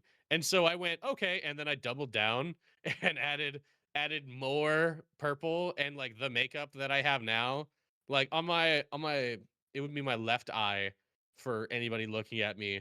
Those aren't supposed to be scars. Those are makeup lines inspired by the band Motionless in White, but everybody draws them as scars, so I'm just like, all right, go ahead. The only one that is a scar is the one on my right eye, but any other time, like the ones on my left eye are supposed to be like inspired by Motionless in White, but it never turns out that way. So I was like, ah, that's fine. And then I added like a thick layer of eyeliner.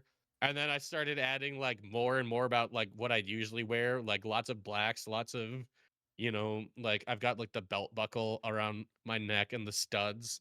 And it just kept working out from there. And eventually, this is a true story. I started gaining more traction on Twitch from like I started out of the gate with a collab and gaining more people from that. And one of the guys there looked exactly like me. He had dark black hair, a Mhm. coat, and like purple accents, but he was a fox. And we both looked very similar. He ended up getting canceled, and I was like, I don't associate with him. I'm blue now. I'm blue now. I'm not him, I swear. I'm blue uppity up a die now. I'm blue uppity up and I.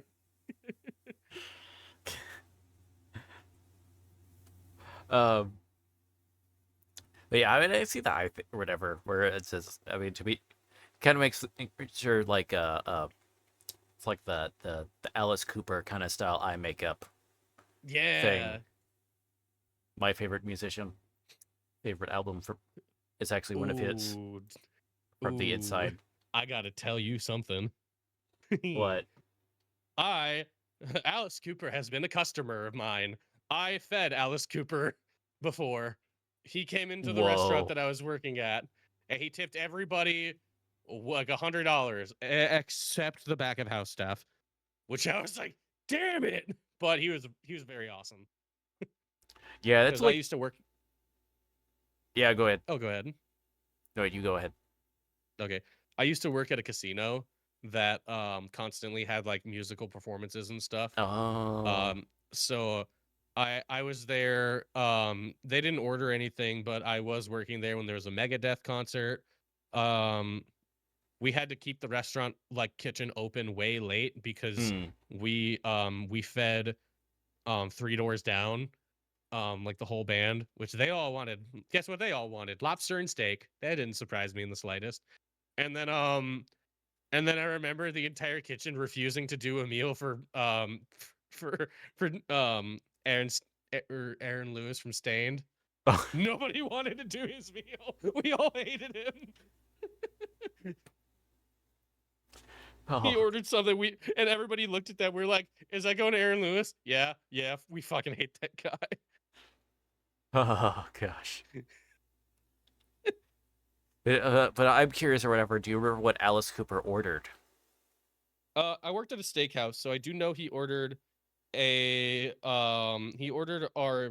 pretty expensive ribeye steak Mm-hmm. with a side of he got the asparagus, and I believe for an appetizer, and this is all just based off of memory, it could have been something else, but I do remember that night that we did do like this order that went out, and I remember like I was one of the first people to get my portion of the ticket done. Mm. And everybody was like, no, we're not, like, it's not going to be done for another 3 minutes. You have to redo it because we are only giving the best to Alice Cooper. He Yes. is only getting the top best of the best, like everything. Do we need But to yeah, play the clip from Wayne's World again? oh, dude, my executive chef, like, we were all convincing him not to go back there and do that because I was like, how many times do you think he gets that? a like the lot. places you I've go. heard him like Yeah. say in interviews where it's like a whole freaking time. We're not worthy. Yeah, yeah, yeah. Yeah.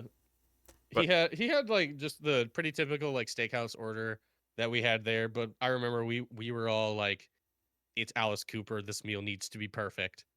Like we right, were like like I said, I remember mine was like 2 minutes up in the window too fast. We were like, give it to somebody else. It's not good enough for him. Give it to one of the peasants. yes. Give it to Axl Rose. We probably would have. uh Man, yeah, everything I've heard of us, there's people like that have like met Alice Cooper where it's like a genuinely like cool dude, which, you know, like when he's performer server, because like I've seen him in concert twice. Mm, Um and then it's like he always like does a great job, and then like another thing, like, one kind of like just been whatever, like all his band members get solos. mm. And it's like all the band members, even the drummer and the bassist. That's right. Freaking bass solo, man. The Which, bassists never get a solo. yes, exactly. Which is one of those things, is it's like, so I have a soft spot for bass solos, because both Mm, my Papa Kobold and older brother Kobold both play bass. So mm. I have a soft spot for bass. So it's one of those things. If I notice that, like in a piece of music or something like that, that the bass is showing some love, I appreciate that. So I I'm the same way, and it's because as a person who got into guitar because they thought the guitar was the sexiest part of the entire like ensemble of the band, I then started playing guitar and being like, this doesn't sound right at all.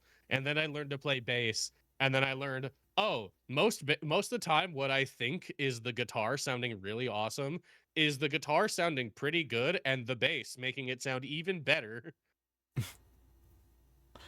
uh yeah, I'm having flashbacks to like Metalocalypse or whatever, if you've seen that, where it's like they were like starting to grill the bass player going there. It's like, when you go play behind next to the what did they say?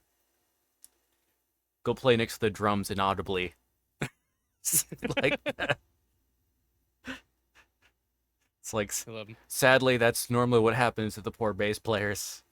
Very much so. So, which is one of those things, like there's a like looking up, as far as like, you should look up so like live performances of the song of the Alice Cooper song Halo of Flies, Hmm. because what they've normally done or whatever is, I forget the not the guy's name or whatever that he's been like touring with or whatever, that plays like bass for him or whatever, but they basically like, they'll do that and they'll give like, because there's normally like on the album version they did kind of like a thing where they do just sort of like orchestral stuff, but obviously you Hmm. can't really do that on performance. So instead, what they would do, for that they've done in recent years for the live performance of wanting to try to do that more, because it's a neat song, is that they'll basically, all the band members will kind of like bugger off for a second, and it'll just be like the bass player and the drummer like kind of going back and forth, and just kind of Hmm. like jamming out or whatever. It's just really cool. It's worth looking up that just for that, because there's not really like a whole lot of just things period where you can find, very skilled, you know, drummer and bassist just grooving out for like for just in a modern day rock band period. Hmm. Um I do uh love also finding like really talented like drumming videos. oh yeah. I've been obsessed with this YouTube channel called Drumeo, and they do this thing where they'll take like really popular drummers and they'll sit them down in front of their kit and they'll be like, "All right, here is a song without the drumming portion in it. You have creative freedom to fill in the drums however you want. Go nuts." And it's so awesome to watch the creative process of these drummers and just see the talent of what they come up with. And like sometimes like there's been a couple of them where you listen, you're like, oh yeah, that's actually pretty close to like the actual song. And then there's others where it's like that sounds nothing like the song, but it changes how the song sounds in such a way, and I really like it. Mm. Okay. They just did one with John Stamos, and I was like, that's not a drummer. Yes, he is. Yes, he is. uh. Okay. Oh, and I should let. Okay. Once again, I want to remind people to realize that if you have a question or whatever, please put those in the chat so we can make sure to get those. Yeah. Because we are going through our last we have our last chunk of questions or whatever. So we have some more questions to go, but we are in like we'll be like winding down in the next like 15-20 minutes or whatever. So It's the final stretch. yeah. Let's see. Uh what is the big issue as the biggest inspiration for what you do? The biggest inspiration for what I do. Um I think for me, really, like my biggest inspiration is just the constant like need to do something creative, because I don't, as you grow older and you get into jobs and do stuff like that, you just kind of stop like doing those creative things that you did as a kid. And I was a very like I was constantly doing something when I was younger, and I was constantly like thinking and writing and doing all this different kind of stuff. And then, like I said, I was in a rough spot, and I just, I was just itching to like write music or do any kind of writing and like make videos or do something like some kind of creative output. So like for me, my biggest inspiration is just I have that constant like itch to create something. Mm, Like anytime like I get done with work, I'll sit there at my computer, look at it and be like, I can do this right now. And just like I can edit this video, I can write this down, I can, learn this song or do that, pick up my guitar, or I also am the person who occasionally goes to the to like a guitar center and just hang out in the drum section or the piano section. It's like, nope, not buying anything. I'm just here to practice for a bit. Like mm, I just constantly need to do something creative. Otherwise, I just feel like I'm gonna go insane. mm. Uh okay, uh and then so I don't know if you have a specific how long, but how long have you been streaming? About streaming about 4 or 3 years now. Content I've been doing for about 6 years.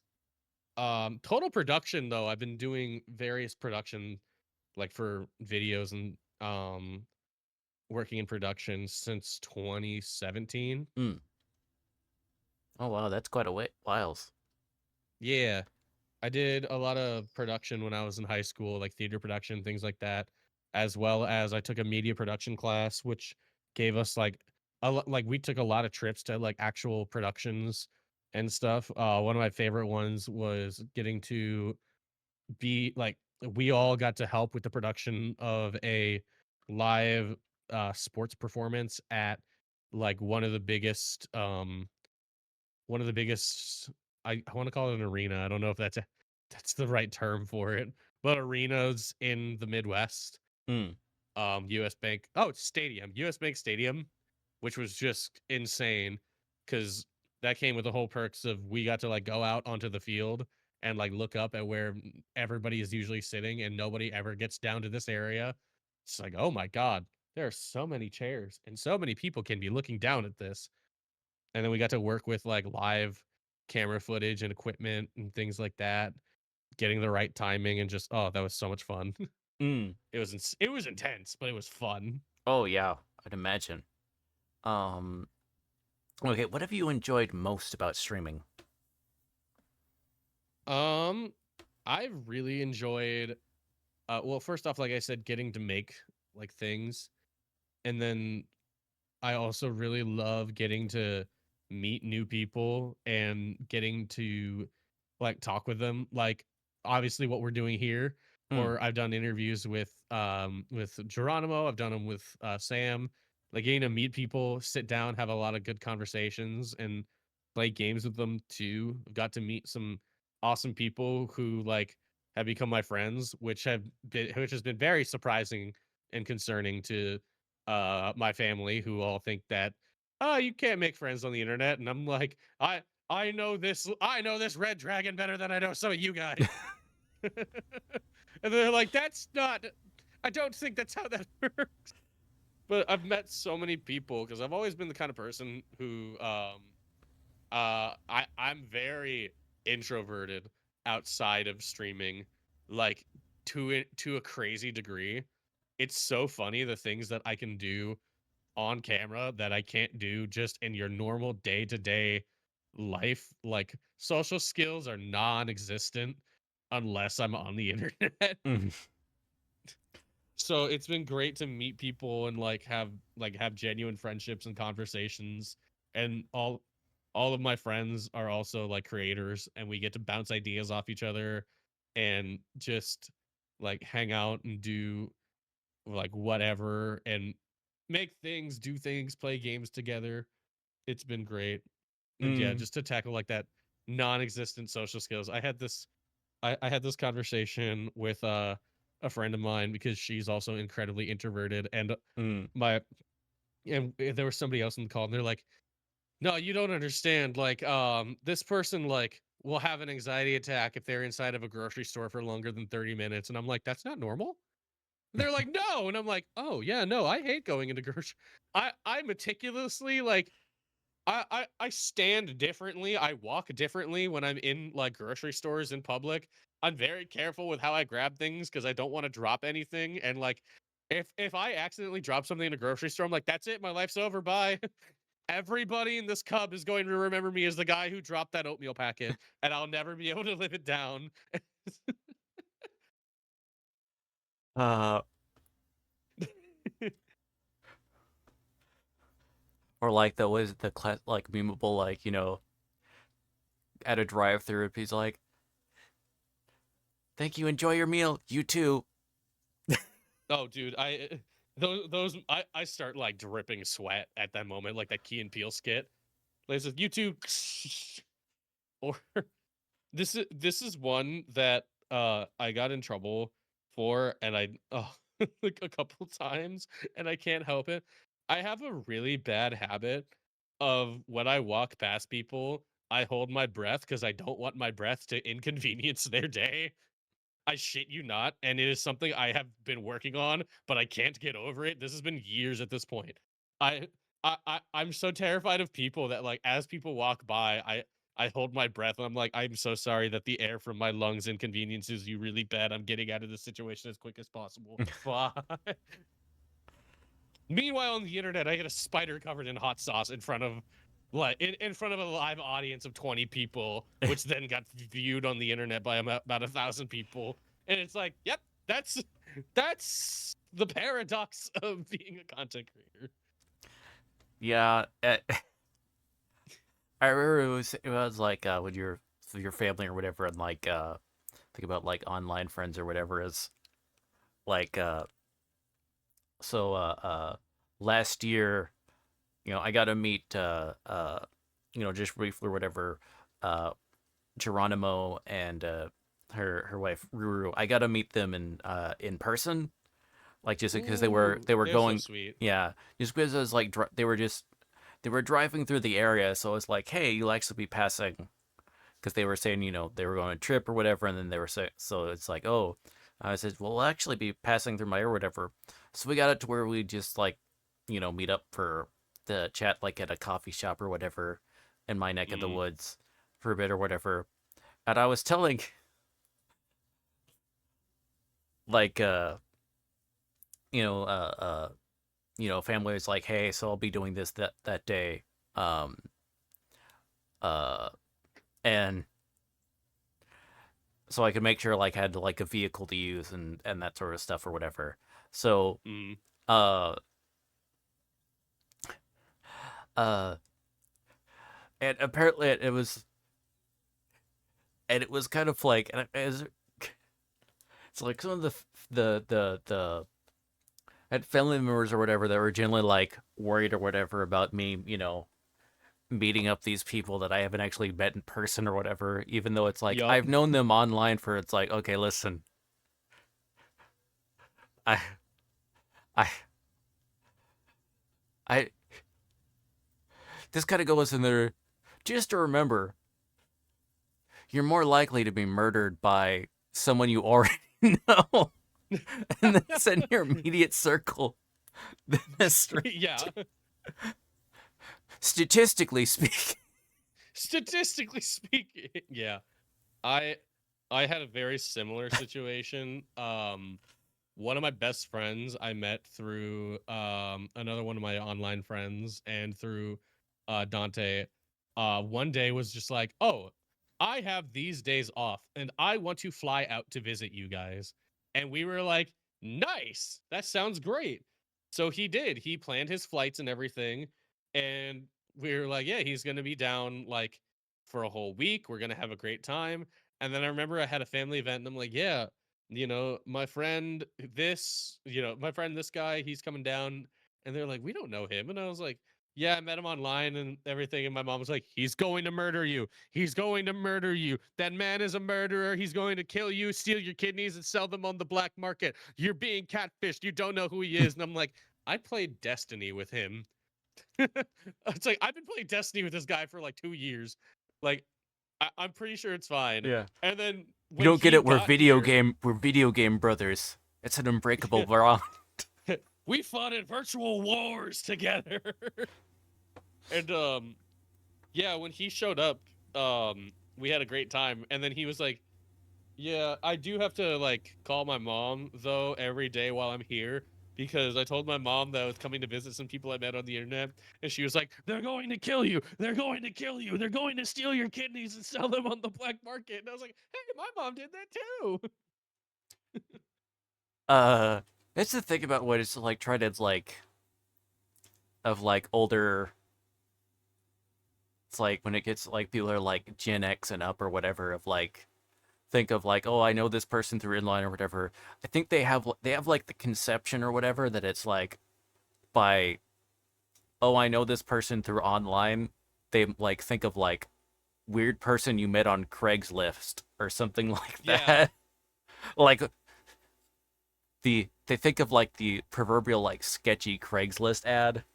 Uh, yeah, as or opposed, like the old show Catfish, yeah, like dating website, kind of like being catfish kind of stuff. Like that, they kind of think about that too, and it's like, oh no, most of us are just, you know, we're just on the internet. We just happen to run into these people and tell our whole lives to them.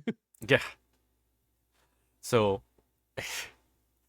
we're going explaining it's like okay, it's basically got to explain it's like listen, people we talk to online or whatever, the amount of time we spent like gaming or whatever together, or whatever, if their goal is to like steal my kidney, there's got to be an easier way, a more They're going through a timer. lot of effort. They're going someone who's probably, and if it's someone a gamer, kidneys you could probably do better, okay? Like Right? just talking about population that does like a lot of energy drinks or whatever, maybe doesn't drink enough as much water as they should. Those Oh, no, kidneys, that could be those kidneys are not grade A, okay? right. Those are you go like hanging around like you want to find someone that spends a lot of their time outside. Get someone those kidneys. You don't want Those gamer. fresh, nicely Yeah, worked out kidneys. yes, you don't want gamer kidneys. You don't want internet people kidneys, okay? The And people on the internet, you don't want their kidneys. They're not gonna fetch you as high a price as you think they are. I should have that like a shirt that just says "Don't steal my kidneys. They're not worth it. don't steal my kidneys. They're gamer kidneys. They're gamer kidneys." It's in like that like video game like Atari font. Exactly. Uh uh so yeah, there you go. You got another shirt idea. That and Sharks are innocent. The dolphins have sinned. There we go. Yeah, I have so many. We got two shirt Dude, ideas out of this stream. if I had like if I actually like wrote down all the shirt ideas I'd have, I'd be able to stock like one of those random like t-shirt things you see on like the beaches in like Florida or like in really like populated beach towns where it's just you know what I mean? Like you walk in and it's all shirts of varying degrees of quality with the jokes that they have written on them. Like the like shut up mom, I'm gaming t-shirts or stuff like that. Uh,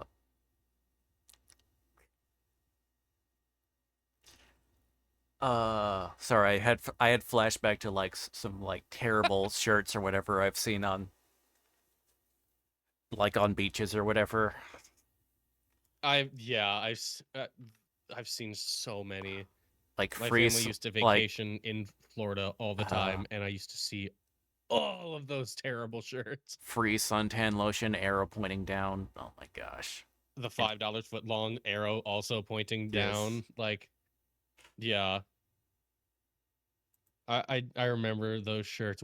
The early 2000s were a time. Early 2000s resort shirts. Yeah. 3/4 of the shirts just the punchline involves the punchline is penis. It's penis, your mom, Chuck Norris, fucking something about gaming. There was, especially in the 2010s, every shirt had to point out that you were a gamer. Otherwise, you weren't a real gamer. I remember I had a retro style Sonic the Hedgehog T-shirt that said OG Original Gamer on it, and I'm so glad I don't have that shirt anymore. Yeah.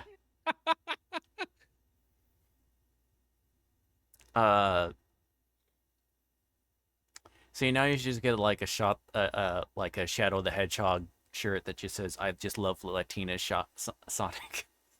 That's true. I do have it. This one was bought for me off my throne. I have a shirt that's just and I just thought of what's really funny is my girlfriend is the one who wears this shirt all the time.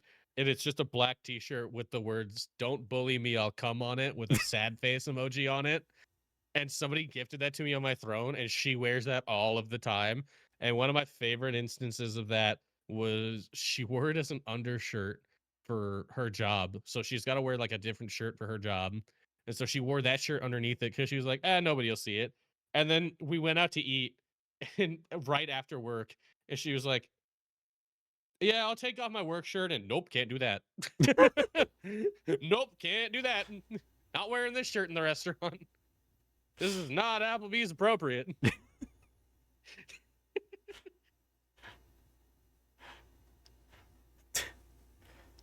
Maybe Chili's, but not Applebee's. I know. You put some respect on Chili's.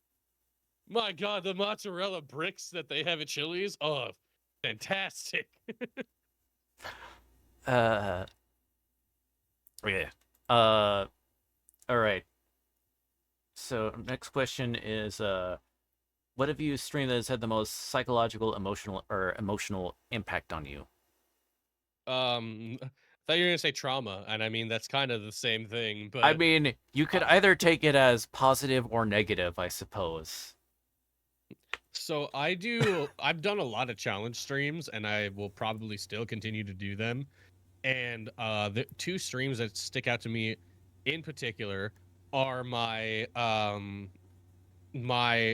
so what was the name? There's a game, something about climbing, where you climbed a mountain and like you moved your mouse to move the arms. The left click was the left arm, right was the right arm, and like every time I fell, I spun a wheel of punishment, and I had some crazy shit on there. And I remember like the worst one on there was called the King's Cup, where I took all of the liquids I had in my house, alcohol included, Oh no. and just added it to a cup to that was the King's Cup. And my chat had convinced me, oh, if you land on the King's Cup, you should add like Hellman's mayonnaise to it as well. And I'm like, y'all are fucking disgusting, but hey, it's a 1 in 50 chance. What's the likelihood it's gonna happen? It was the first thing that the wheel spun on, and it happened 3 more times after that. I was so drunk after that stream on mayonnaise. I was just like, I literally got so drunk I had to end stream early. I was like, nope, I fucked up. Worse than that though was It's a like VR chat try not to laugh stream. What were you gonna say? that's so you think of like the basically you drank the equivalent of like the like at the airports the dispose of all your liquids or whatever, and that you just like you drank that Oh God, you probably. you the forbidden airport cocktail. You basically drank that. I did. I still, like I said, the funniest thing about that was that you could tell by watching the stream that I am progressively getting way more drunk than I should be. And I was drinking alcohol mixed with mayonnaise. To this day, my buddy Red is like, "You're the only person I've ever met in my life who could get drunk off of mayonnaise." I was like, "Yeah." And but like I said, the next most traumatizing, the number one spot goes to a try not to laugh stream I did on VR chat because I had received on my throne two things. The last dab experience hot sauce, which is to this day Guinness Book of World Records number one hottest sauce, and another viewer gifted me a freeze-dried tarantula that was made for consumption. So of Ugh. course, I had to combine the two of them. But again, 1 in 50 chance. What's the likelihood that's going to happen? I should have learned beforehand. Well, it happened. And that was physical, psychological, traumatic in every sense of the word. But I did it and it made for great content. Don't worry, I got you covered again. What was playing in my head as the hot sauce on top of the freeze-dried tarantula was burning the inside of my mouth and confusing the inside of my stomach. No, wait, I think this one would be better for that. I'm a guy. Thank you forever. Yes. I'm a die. Thank you forever. Uh, uh, crap. Okay. So I do this. So we have two options. All right. We can either like, cause I'm running out of snoozes on ads. Okay. So we can either like go through like the last questions really fast, speed round, or we can do an ad break. Speed round. Speed round, okay. All right. Okay. What has been one of the most memorable moments streaming? When I got to do VR chat live comedy in front of a very famous VTuber and YouTuber that I very much really liked at the time, and I have a photo of Fillion with her arms wrapped around my neck. Oh, okay. Yay, finally you did someone that didn't turn out canceled. Well, I mean, they did, but it's been rectified apparently. I don't have a good history, I swear. Wait a minute, am I gonna get canceled after this somehow? Now I'm I scared. hope not, are you? Now I'm scared. I have the worst Midas touch in existence. I'm so sorry. Uh, uh, okay. Um, uh, let's see. What is some of your most? What's been your favorite collaborative event you've taken part in? Favorite collaborative event I've taken part in. I've taken part in like so many of them, and I love them. When Lethal Company was popular, I loved every collab with that one. Repo's now popular. I love doing like repo collabs with all of my friends just as much. Yeah, just any collab really. Hmm. Okay. What short term and then what long term streaming goals do you have? Short term, I want to be able to hit 1,000 on Twitch, and I'm almost at 2,000 for YouTube. Long term, I want to I want to be able to like do this as a full-time job and meet people and go to cons and do typical VTuber shit. Nice, nice, nice. Uh, okay. If you could collab with one famous streamer, who would you pick? Well, that changed. That recently changed equally. Crap. Now I gotta go through. Oh, you know what? It just popped in. Nick Nocturne from Astroline, also known as Nightmind. Absolutely love his content. Also, he's fucking sexy as shit. Anyways, next question. Okay. Okay, last question. What advice would you give? So you can actually take a little bit of time on this.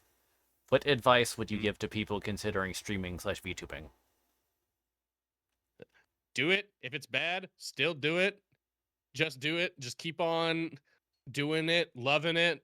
Do whatever makes you funny. Do it or makes you funny. Do whatever makes you laugh. Do whatever you enjoy. And what you enjoy doing, other people are also going to enjoy watching. And you will find those people eventually. It takes a lot of luck. It takes a lot of time. And some people don't hit that. But if you just keep trying and keep trying and keep trying, even if you don't get super, super mega famous, you will meet people who are like-minded and you will grow even a small community of great people.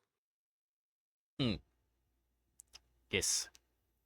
Thank you very much. Inspiring words. So now, I want to thank you for coming on. I really do appreciate it. Uh, do you Thank you for have having me. yes? Do you have anything upcoming? Any upcoming events or anything that we should be on the lookout for?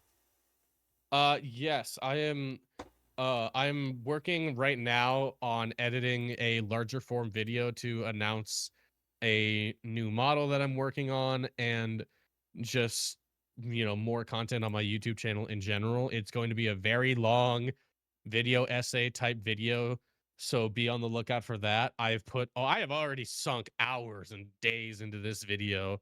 I keep wanting to like release little bits here and there, and I have to hold myself back Hmm. because I'm like, this is a big project and I want it to be released as this big project to my community. Okay, nice, nice, nice. On the lookout for that. Okay, but yeah, once again, thank you so much. I really do appreciate it. Thank you for For having me. It's on been this. awesome. Yes, this has been Spilling the Tea, episode 15 with Cast Iron Cat, and I hope y'all tune in for next episode. Thank you all.